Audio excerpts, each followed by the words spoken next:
Hello friends, आगे के प्रश्नों पर डिस्कशन करते हैं। पहला प्रश्न है, सल्फर डाइऑक्साइड के संबंध में निम्नलिखित कथनों पर विचार कीजिए। पहला, वायुमंडल में सल्फर डाइऑक्साइड का सबसे बड़ा स्रोत ज्वालामुखी है, तो गलत बात है। दूसरा, अम्लीय वर्षा सल्फर डाइऑक्साइड के कारण होती है, सही बात है। केवल 2 कथन सही है। इसकी व्याख्या देखते हैं 46वें का।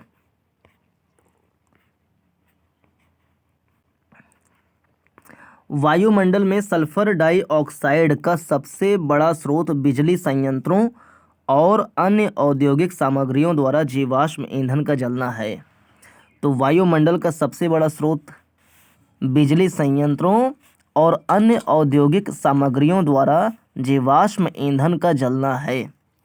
सल्फर डाइऑक्साइड उत्सर्जन के निम्न स्रोतों में शामिल हैं, यानी सल्फर डाइऑक्साइड कहाँ कहाँ से निकलता है, तो औद्योगिक प्रक्रियाएं जैसे अयस्क से धातु निकालना, ज्वालामुखी से भी निकलता है, ज्वालामुखी जैसे प्राकृतिक स्रोत, तथा लोकोमोटिव, जहाज और अन्य वाहन तथा भारी उपकरण जो उच्च सल्फर सामग्री के साथ ईंधन जलाते हैं। ये सारे स्रोत हैं। अम्लीय वर्षा तब होती है जब सल्फर डाइऑक्साइड और नाइट्रोजन ऑक्साइड, तो सल्फर डाइऑक्साइड SO2 और नाइट्रोजन ऑक्साइड NOx वातावरण में उत्सर्जित होते हैं। सल्फर डाइऑक्साइड और NOx जल, ऑक्सीजन और अन्य रसायनों के साथ मिलकर सल्फ्यूरिक और नाइट्रिक अम्ल बनाते हैं। तो सल्फर डाइऑक्साइड नाइट्रोजन ऑक्साइड के साथ मिल करके और पानी, ऑक्सीजन, इन सब के साथ मिलकर सल्फ्यूरिक और नाइट्रिक अम्ल बनाते हैं। फिर ये ज़मीन पर गिरने से पहले जल और अन्य द्रव्यों के साथ मिल जाते हैं, जिसे कहा जाता है अम्लीय वर्षा। तो सल्फर डाइऑक्साइड और नाइट्रोजन ऑक्साइड के साथ मिलते हैं तो बनाते हैं सल्फ्यूरिक एसिड और nitric acid. Sulphur dioxide plus nitrogen oxide बराबर sulphuric acid plus nitric acid. Nitrogen oxide से नाइट्रिक एसिड, सल्फर डाइऑक्साइड से सल्फ्यूरिक एसिड। तो सल्फर डाइऑक्साइड, नाइट्रोजन ऑक्साइड मिलकर बनता है सल्फ्यूरिक एसिड और नाइट्रिक एसिड। अगला प्रश्न,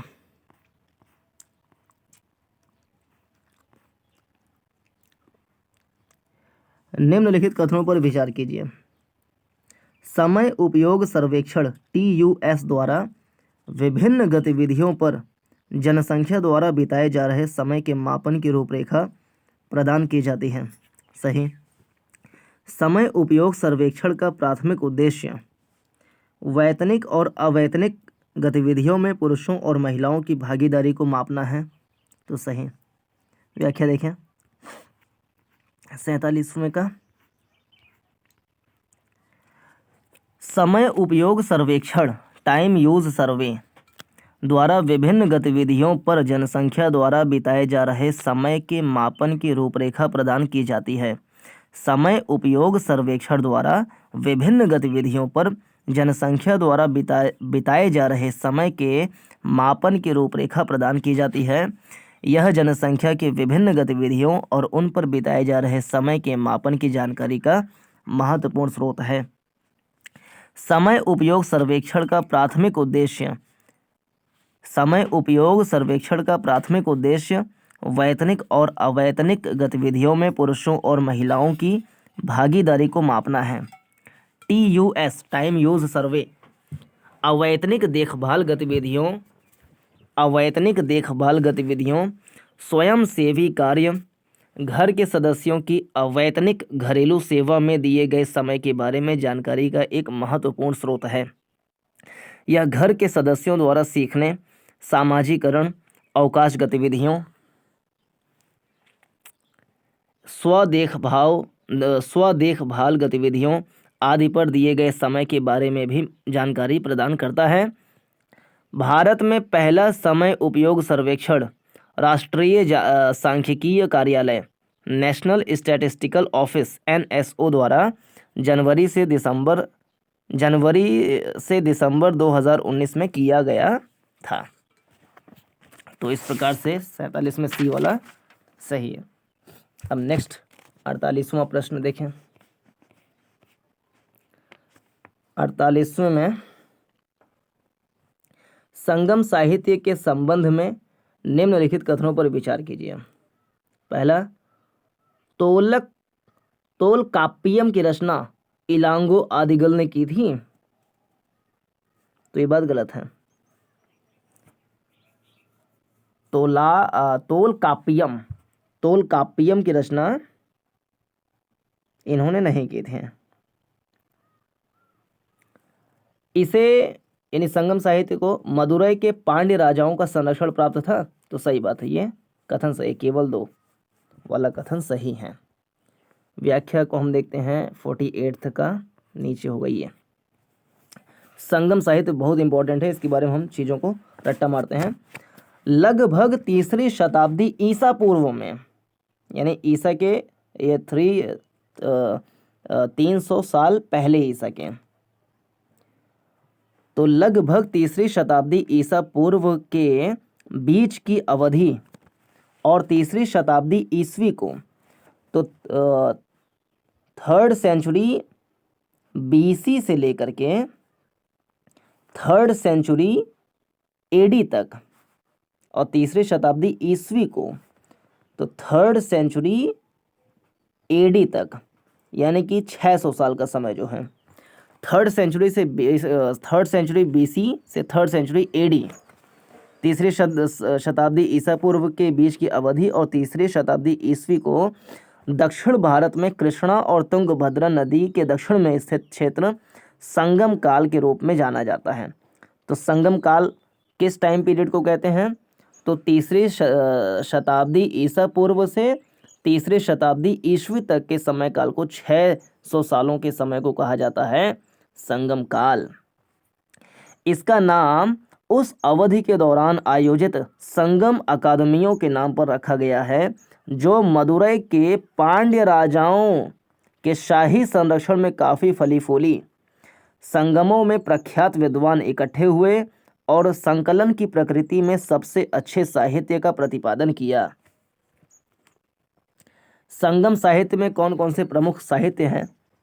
एक है तोलकाप्पियम, संगम साहित्य में है तोलकाप्पियम, एट्टुटोगई, तोलकाप्पियम, एट्टुटोगई, पट्टु पट्टू, गजब ना। तोलकाप्पियम, एट्टुटोगई, पट्टू, पथिनेंकिल कनक्कू, ये नाम से ध्यान ही आ जाएगा संगम साहित्य का, ये ऐसा नाम ही है। और 2 महाकाव्यों का नाम शामिल है। 2 महाकाव्य में कौन से हैं? तो शिल्पाधिकारम और मणिमेखलय। वाह, संगम साहित्य के सारे नाम फिर से देखें तो तोलकाप्पियम, एट्टुटोगई, पट्टू, पथिनेंकिल कनक्कू, और 2 महाकाव्य हैं शिल्पाधिकारम, मणिमेखलय। तोलकाप्पियम को तोलकाप्पियर द्वारा लिखा गया, तो आसान है, तोलकाप्पियम को तोलकाप्पियर द्वारा लिखा गया था, और इसे तमिल साहित्यिक कृति में सबसे पहला माना जाता है। हालांकि यह तमिल व्याकरण से संबंधित है, लेकिन यह उस समय की राजनीतिक और सामाजिक आर्थिक स्थितियों पर भी अंतर्दृष्टि प्रदान करता है। तो अगला देखें 49वां प्रश्न।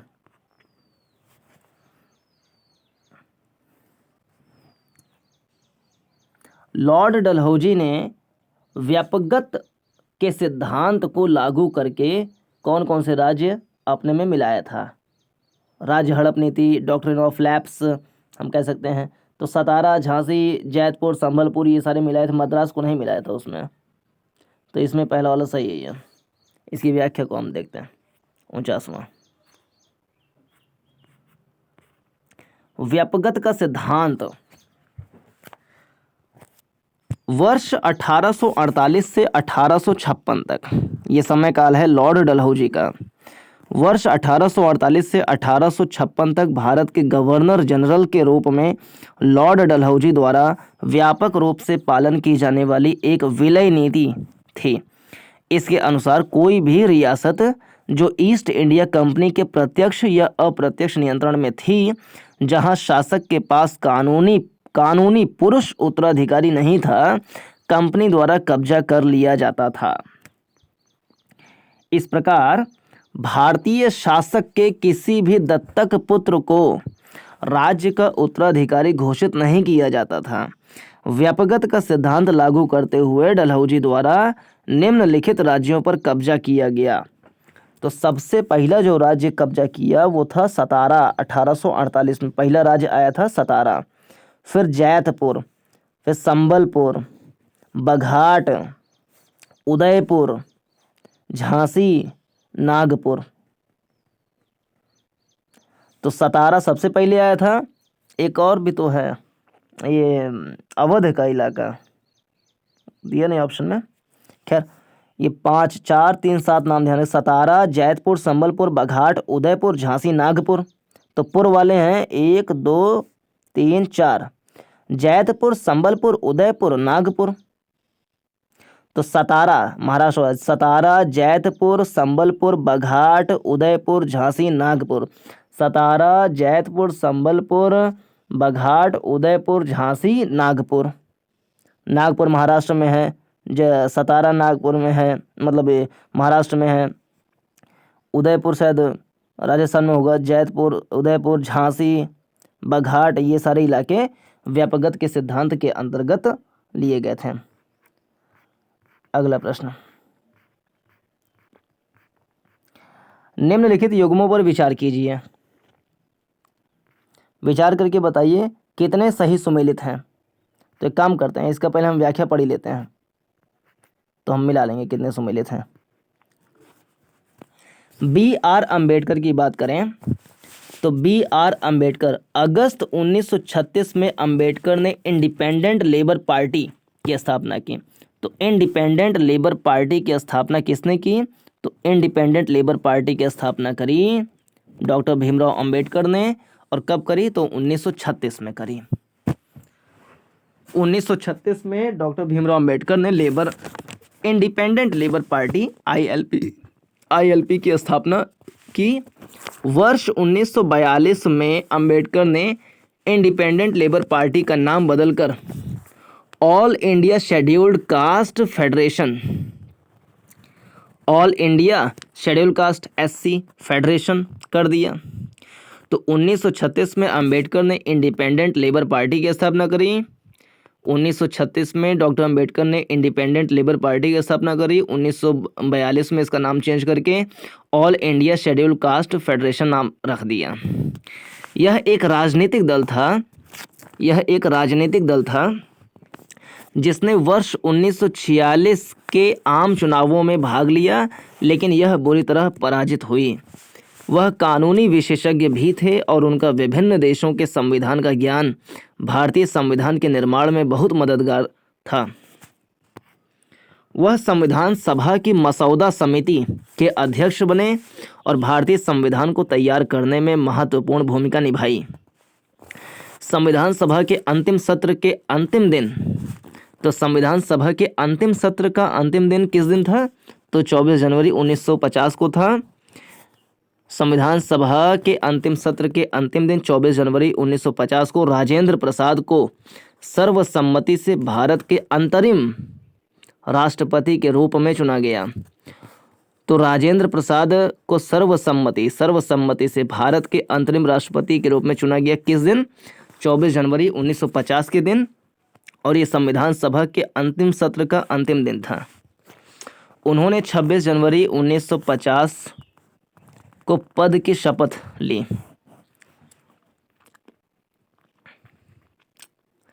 सोमनाथ लाहिड़ी, तो फिर से डॉक्टर भीमराव अम्बेडकर ने 1936 में इंडिपेंडेंट लेबर पार्टी की स्थापना करी। 1942 में इसका नाम चेंज करके all India scheduled caste federation रख दिया। 1946 में इसने उसमें चुनाव में भाग लिया, लेकिन हार गई थी। ये मसौदा समिति के अध्यक्ष थे। 24 जनवरी 1950 को राजेंद्र प्रसाद को अंतरिम संविधान सभा के अंतिम सत्र के अंतिम दिन में भारत का अंतरिम राष्ट्रपति चुना गया था। और 26 जनवरी 1950 को राजेंद्र प्रसाद ने अपने पद की शपथ ग्रहण की थी। फिर सोमनाथ लाहिड़ी पश्चिम बंगाल, सोमनाथ लाहिड़ी पश्चिम बंगाल से संविधान सभा के लिए चुने गए तथा वह कम्युनिस्ट पार्टी, सोमनाथ लाहिड़ी किस पार्टी से थे? तो कम्युनिस्ट पार्टी के एकमात्र प्रतिनिधि थे। उन्होंने मौलिक अधिकारों से संबंधित बहस में हस्तक्षेप किया और विधानसभा के विचार विमर्श में पूर्व राजाओं की भागीदारी का कड़ा विरोध किया। अगला जयपाल सिंह, जयपाल सिंह द्वारा वर्ष 1938 में आदिवासी महासभा, तो जयपाल सिंह ने बनाया आदिवासी महासभा 1938 में, और 1936 में बना था इंडिपेंडेंट लेबर पार्टी। तो 1936 में बना था इंडिपेंडेंट लेबर पार्टी और 1938 में बना था आदिवासी महासभा। जयपाल सिंह ने बनाया था आदिवासी महासभा। और बिहार से अलग राज्य झारखंड बनाने की मांग की। तो बिहार से झारखंड बनाने की मांग किसने की? तो जयपाल सिंह ने की। इनकी पार्टी का नाम था आदिवासी महासभा। 1938 में आदिवासी महासभा की स्थापना हुआ था। वर्ष 1950 में आज़ादी के बाद आदिवासी महासभा एक पूर्ण राजनीतिक दल झारखंड पार्टी बन गई तथा जयपाल सिंह इसके पहले अध्यक्ष चुने गए थे। अब देखें 51वां प्रश्न, ये इसको हम देखें कौन कौन से सही सम्मिलित हैं। बी.आर. अम्बेडकर संविधान सभा के अध्यक्ष, गलत बात है, राजेंद्र प्रसाद थे। राजेंद्र प्रसाद प्रारूप समिति के अध्यक्ष, गलत बात है, बी.आर. अम्बेडकर थे। सोमनाथ लाहिड़ी संविधान सभा में भारतीय कम्युनिस्ट पार्टी के प्रतिनिधि, सही बात है। जयपाल सिंह आदिवासी महासभा के संस्थापक अध्यक्ष, सही बात है। तो केवल 2 युग्म इसमें सही हैं। अगला, निम्नलिखित में से किस मंत्रालय या संस्थान ने पढ़े भारत अभियान की शुरुआत की? तो पढ़े भारत अभियान की शुरुआत किस मंत्रालय या संस्थान ने की? पढ़े भारत अभियान शिक्षा मंत्रालय ने। शिक्षा मंत्रालय ने 100 दिवसीय पठन अभियान पढ़े भारत शुरू किया। यह अभियान राष्ट्रीय शिक्षा नीति, नेशनल एजुकेशन पॉलिसी NEP 2020 में आया था। ये NEP राष्ट्रीय शिक्षा नीति 2020 में आया था के अनुरूप है, जो स्थानीय मातृभाषा या क्षेत्रीय जनजातीय भाषा में बच्चों के लिए आयु उपयुक्त पठन पुस्तकों की उपलब्धता सुनिश्चित करके बच्चों के लिए आनंदमय पठन संस्कृति को बढ़ावा देने पर जोर देती है।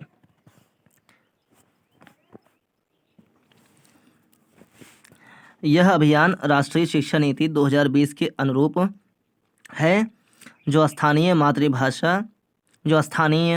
मातृभाषा या क्षेत्रीय या जनजातीय भाषा में बच्चों के लिए आयु उपयुक्त पठन पुस्तकों की उपलब्धता सुनिश्चित करके बच्चों के लिए आनंदमय पठन संस्कृति को बढ़ावा देने पर जोर देती है।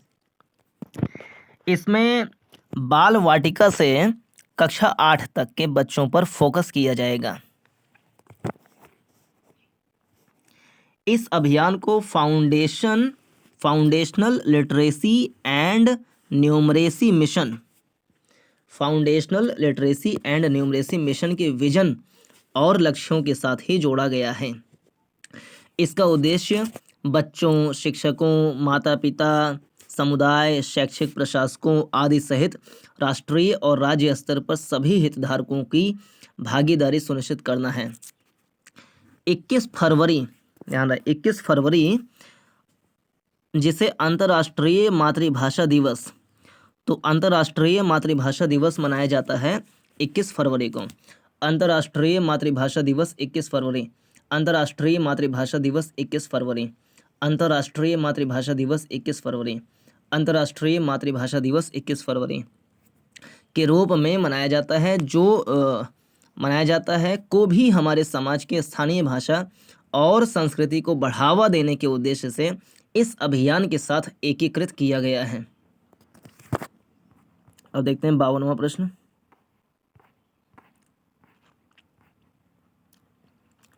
इसमें देख लें शिक्षा मंत्रालय है सही। निम्नलिखित में से कौन सा ऐसे फसल कटाई से संबंधित है? मकर संक्रांति, पोंगल, बिहू तीनों जो है वो फसल कटाई से संबंधित हैं। डी वाला इसमें आंसर सही है। आते हैं 52वां का व्याख्या देखें।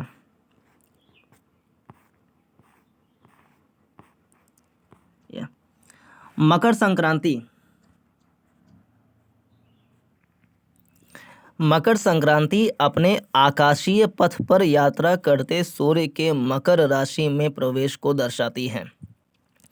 मकर संक्रांति अपने आकाशीय पथ पर यात्रा करते सूर्य के मकर राशि कैप्रिकॉर्न में प्रवेश को दर्शाती है। यह दिन गर्मियों की शुरुआत और सूर्य की गति उत्तर की ओर होने का प्रतीक है। इस दिन से हिंदुओं के लिए 6 महीने की शुभ अवधि की शुरुआत होती है, जिसे उत्तरायण कहा जाता है। मकर संक्रांति फिर से देखें।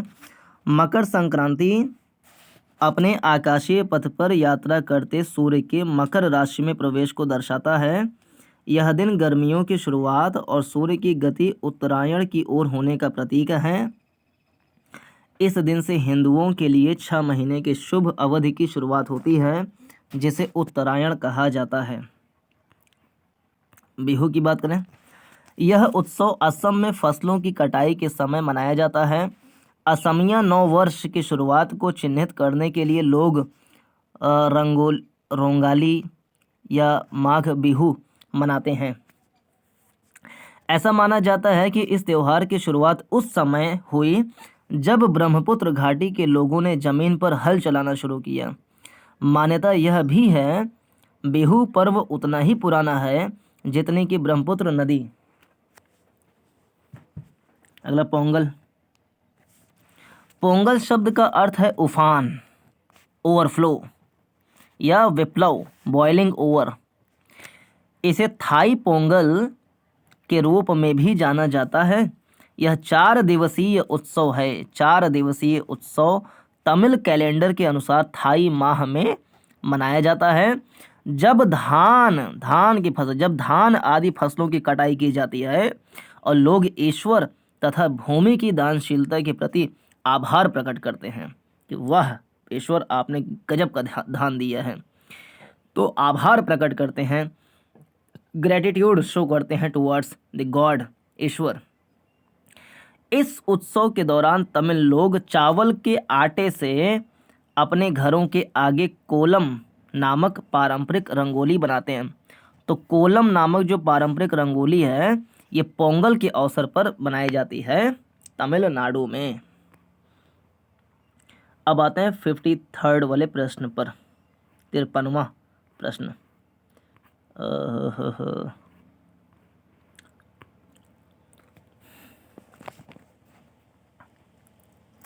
निम्नलिखित में से किसने पर्यावरण क्षरण से निपटने के लिए केन्या में हरित पट्टी आंदोलन शुरू किया? तो उनका नाम है रैचल कार्सन। नहीं, गलत है। उनका नाम है वंगारी मथाई। मतलब मेरा गलत था, मैंने इसमें ये कर रखा था, ये गलत है। वंगारी मथाई जो है वो केन्या में हरित पट्टी आंदोलन की शुरुआत किए थे। 53वां क्वेश्चन देखते हैं व्याख्या में।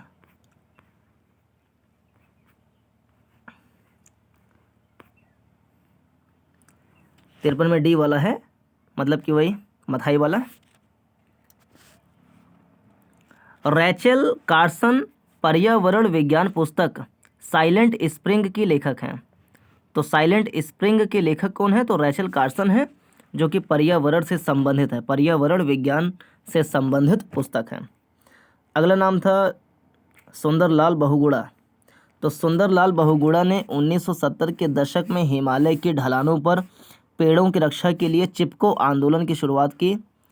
उन्होंने पर्यावरण की सुरक्षा के साथ साथ स्थायी आजीविका की सुरक्षा पर जोर दिया था तथा वे शराब विरोधी और दलित मुखर आंदोलनों में शामिल हुए, जिसने अस्पृश्यता के विभिन्न रूपों को चुनौती दी।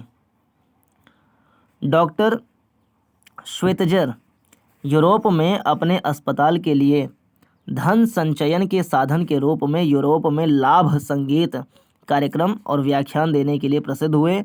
उनका दर्शन जीवन के प्रति सम्मान और दूसरों की मदद करने की धार्मिक और नैतिक अनिवार्यता के सिद्धांत पर आधारित था। वंगारी मथाई ने हरित पट्टी आंदोलन की शुरुआत की, एक पर्यावरणीय एनजीओ जो वृक्ष लगाने, पर्यावरण संरक्षण और महिलाओं के अधिकारों पर केंद्रित है। वर्ष 1986 में इन्हें राइट लाइवलीहुड अवार्ड से सम्मानित किया गया और वर्ष 2004 में ये सतत विकास, लोकतंत्र और शांति के क्षेत्र में अपने योगदान के लिए नोबेल शांति पुरस्कार, वाह भाई, नोबेल शांति पुरस्कार मिला 2004 में किसे? वंगारी मथाई को। तो वंगारी मथाई को 2004 में सतत विकास, लोकतंत्र और शांति के क्षेत्र का मतलब मिला करके नोबेल शांति पुरस्कार मिला और नोबेल शांति पुरस्कार प्राप्त करने वाली पहली अफ्रीकी महिला बनी थी। पहली अफ्रीकी महिला बनी थी वंगारी मथाई। तो ये नाम ध्यान है, वंगारी मथाई, जो कि केन्या में हरित पट्टी आंदोलन की शुरुआत की थी। इसके लिए 1986 में इनको राइट लाइवलीहुड अवार्ड भी मिला था और 2004 में नोबेल शांति पुरस्कार मिला था। और वंगारी मथाई अफ्रीका की पहली महिला व्यक्ति बनी जिनको नोबेल का पुरस्कार प्राप्त हुआ था। अगला प्रश्न खत्म। लेकिन इस वाले में जो 53वां 54वां वाला है इसको हम पढ़ लेते हैं ऐसे ही। 54वां वाला,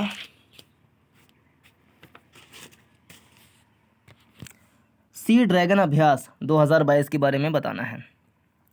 तो sea dragon United states navy है ना, जो सी ड्रैगन अभ्यास है, सी ड्रैगन 22 अभ्यास, तो यूनाइटेड स्टेट्स नेवी द्वारा आयोजित एक वार्षिक बहुराष्ट्रीय हाई एंड अभ्यास है।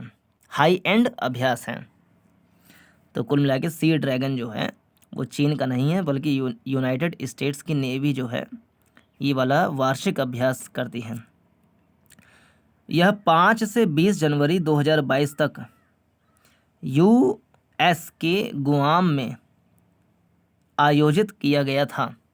इस अभ्यास में भारत, संयुक्त राज्य अमेरिका, ऑस्ट्रेलिया, जापान, कनाडा, दक्षिण कोरिया की नौसेनाएं शामिल हैं।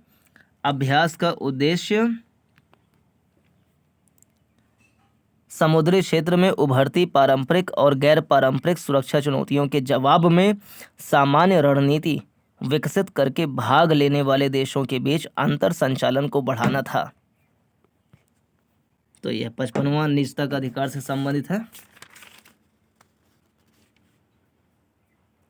इसको हम देखते हैं नेक्स्ट वाले वीडियो में। तो इसमें इतना ही। पूरा देखने के लिए धन्यवाद। नमस्कार, जय हिंद।